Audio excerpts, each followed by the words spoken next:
Who could have seen this coming? This guy, right here. Years and now ago. you might, well, it's funny you say that, Brew, because so let's show Trevor these last 4 games. I'm taking this off. Let's show Trevor the last 4 games, Dust, where he's been the best player in the league. And it's like, I mean, no, this is an aberration. We've never seen anything like this from him. Or have we? The graphic that you guys banished from the show. Trevor Lawrence, no. This is more than a season from week 9 of 2022 until he got injured in 2023. That's minus weeks 5. No, I mean, what a minus. It is an uninterrupted That's stretch still of not time. Close, though. That's not close well, to no, this. but it was only year 2 as a young player. So here's the deal about Trevor, and then we'll get to the Jags. And I said this to Wilds earlier, and I think you might agree, Brew. But I'll say it to you, Coach. I don't think his better got better. I think he eliminated the awful. So, like, the reason that I could never quit Trevor is when we show you any year of his career, his 10 best throws, they could line up to the 10 best throws any other player made. The problem was he would have, to go along with it, some of the goofiest, worst plays, just dropping the ball or throw red zone interceptions. And what he has done the second half of this year is keep the high-level stuff, eliminate the awful stuff. The team has rallied around the hate from the national media, most notably Kevin Wildes, and they are a real threat. With the quarterback playing like this and a defense that is as opportunistic as that one, they are a real threat. He sounds a lot like Caleb. And it's so funny that it's so funny that Nick's talking about this, because I just thought of what a terrible trade Nick made earlier in the season when he originally traded away the Trumpeteers. Yeah. And now here, that was so kind of you, Kevin, in this holiday season to give those Trumpeteers back to him. Yeah. And you have to take Jacksonville seriously. And I do, to your point, the huge mistakes seem to be being drawn back in.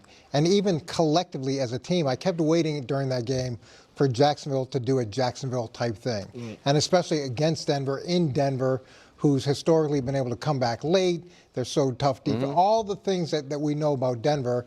And then Jacksonville was able to rise up. And this is, again, without Travis Hunter, where I wonder how much of an impact he could have made in this moment and in this run. But I'm really impressed by the way that he's been able to not recover, but just get back to the quarterback that I think a lot of, especially you, thought he could be. No, they're legit. Like, they could get to the Super Bowl. Wow. You know, I'm not saying that whether I'll pick them or not, you know, if the Ravens. Wow. They can. What a moment. And here's why. Look at the quarterbacks in the field. Aaron Rodgers is old. Yeah. Obviously, you got Josh Allen, but everybody else, Bo Nix, I'm taking him over Bo Nix. Bo Nix. Yeah. Drake, even at You're not this. taking him over Drake. If he's going to play like this, because You're not taking him over he's Drake, somewhat no, for this playoff run. You're right, taking the way Trevor Lawrence over I'm not Drake? saying I would take him like if I was starting a team, but for Drake, we don't know how he's going to respond to his first playoff. Okay, we'll see. We do know how Trevor's going to play. Trevor has experience, though. Okay. That's Trevor's experience. had one bad Even half. if he was bad. He's played 4 halves. He's had 1 bad half. How bad was that half? No, it was a horrible half. It was awful. But that's the playoff experience. That's playoff experience. I guess so. I mean, sure. CJ has not. I mean, this weekend the Raiders gave him trouble because CJ struggled. Like, if you look at the field, other than Josh Allen, you could argue you would take him over anybody when you talk about experience. Jacksonville Jaguars supporters, I need to demonstrate to you right now precisely why engaging fully with this content is crucial. I'm about to shift gears from the superficial chatter and deliver a substantive, grounded analysis of your team, the kind of conversation that truly does justice to what's unfolding in Duval County.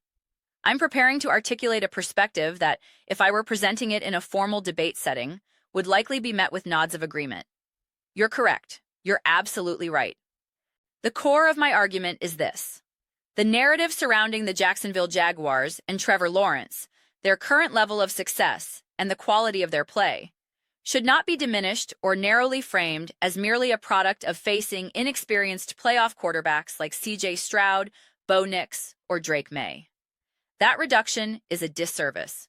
I am stating unequivocally that this Jaguars squad, as presently constructed and performing, can compete at the highest echelon. It doesn't matter if the hypothetical opponent is the 2022 Kansas City Chiefs, the 2023 Baltimore Ravens, or a vintage Joe Burrow-led Bengals playoff run. This Jacksonville team possesses the capability to go toe-to-toe with any of them. There is no question in my mind. I am also fully cognizant of and fundamentally disagree with a counterpoint I've heard suggesting Trevor Lawrence has merely eliminated the low points from his game, while his peak remains unchanged. That assessment is flawed. The reality is that he has elevated both his floor and his ceiling. The difficulty, precision, and frequency of the high-level throws he is now consistently executing represent a significant ascent in his overall capability. He has raised the baseline of his performance while simultaneously expanding his upper limits. Before I delve deeper into this football analysis, allow me to revisit the point I alluded to earlier. A point I make not out of mere self-interest, but from a genuine place of commitment to building a dedicated space for this fan base. Jacksonville fans, I consistently encourage you to watch these videos in their entirety and to subscribe. I do this because the metrics for Jaguars-focused content are, frankly, challenging. The viewership numbers are often a fraction of those for discussions about teams like the Steelers, Bears, or Patriots.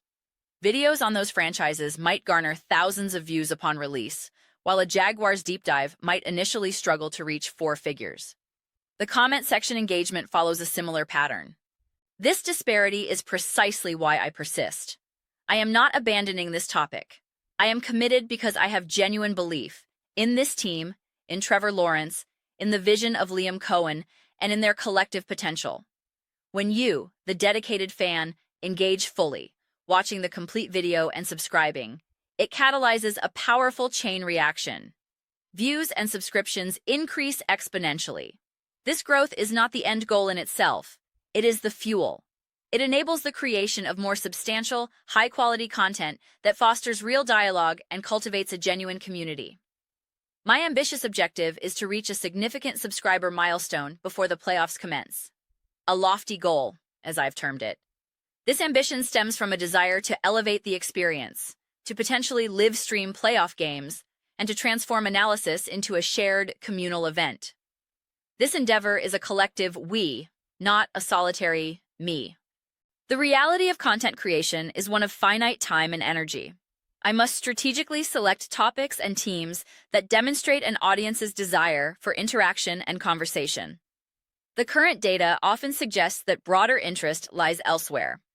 Yet, I've observed that Jaguars content can be a late bloomer, sometimes gaining traction after its initial posting. This pattern, and my underlying belief in the team, is why I refuse to stop. I want to continue producing Jaguars analysis. I need your partnership to make that sustainable. Now, returning to the football itself, we must cease viewing the Jacksonville Jaguars through a reductive lens.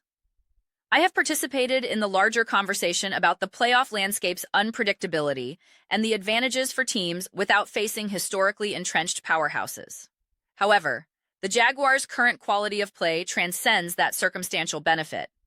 Their success is not contingent upon facing quarterbacks lacking extensive playoff resumes. The NFL postseason is perpetually a mixed bag of experience levels. It is not an annual parade of prime Patrick Mahomes, Josh Allen, Joe Burrow, and Lamar Jackson. There are always newer coaches, shifting rosters, and unexpected contenders, like Sam Darnold leading the Seahawks. The league is in a constant state of musical chairs. Within this context, Trevor Lawrence himself brings playoff experience to the table. That matters. I am not dismissing the value of seasoning. I frequently emphasize its importance. My central point is more profound. Even in a hypothetical season dominated by the usual suspects at their peak, the manner in which this Jaguars team is performing right now would make me confident in their ability to compete. The question wouldn't be, can Trevor keep up with Lamar? But rather, this will be a fantastic matchup. That is the shift in perception their play warrants. My impression is rooted in observable, consistent excellence. Lawrence hasn't just scrubbed the catastrophic mistakes from his film, he has amplified the exceptional. The area under the curve, so to speak, the total volume of high-level play, has expanded dramatically. This isn't solely about improved health or a simplified scheme. He is operating with greater maturity, in sync with Liam Cohen's offensive vision, which consistently positions him for success. He is executing the system while also being tasked with, and delivering on, the responsibility to be a dynamic playmaker. It is incredibly impressive to witness. Therefore, we must avoid minimization. To suggest this team's Super Bowl viability is primarily a function of a weakened field is to subtly undervalue their own merit. While there is surface-level truth to the assessment of the playoff landscape, it requires the crucial addendum. This Jaguars team is playing at a caliber that makes them a legitimate threat, irrespective of opponent. In a vacuum, I would relish seeing them tested against the league's best. I still reflect on that earlier matchup against the Los Angeles Rams and would love to see a rematch, as this team is a night-and-day iteration of its earlier self. This evolution underscores a critical principle I often discuss: the value of the bye week. That period is not merely rest, it is a vital opportunity for self-audit. The coaching staff can pore over data, diagnose what's working and what isn't, and implement substantive adjustments without the pressure of an immediate opponent. Observe the Jaguars' trajectory: a loss, another loss, then the bye.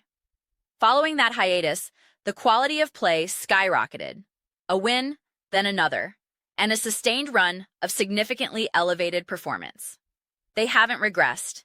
This is a testament to a team that has successfully evolved and grown throughout the season's grind. It serves as a perfect reminder of why we must avoid the sports media trap of fast-forwarding to January and September. The constant refrain of, "but can they do it in the playoffs?" from week 1 onward is exhausting. The season is a journey to be experienced. Even now, as playoff talk is appropriate, we must balance it with acknowledgement of present excellence. We can theoretically attach the playoff question to any team. Can the Rams' defense hold up? Can the Eagles sustain momentum? We don't know. What we do know is that the Jacksonville Jaguars are playing awesome football right now, and that deserves our full respect and unminimized recognition. Those are my comprehensive thoughts. I am eager to hear yours. What is your perspective on the Jacksonville Jaguars? Did their performance on Sunday command your respect? More fundamentally, do you believe they are a legitimate contender? Let me know in the comments below. I read every single comment, whether it aligns with my view or challenges it. Let's foster some discussion, engage in spirited debate, and ultimately share in the enjoyment of the game. Please consider subscribing. We are building a remarkable community here, and I would be thrilled to have you as part of it. The goal is to create a space of genuine connection and shared excitement. Don't forget to like this video. It genuinely aids in visibility. Thank you so much. See you next time. E.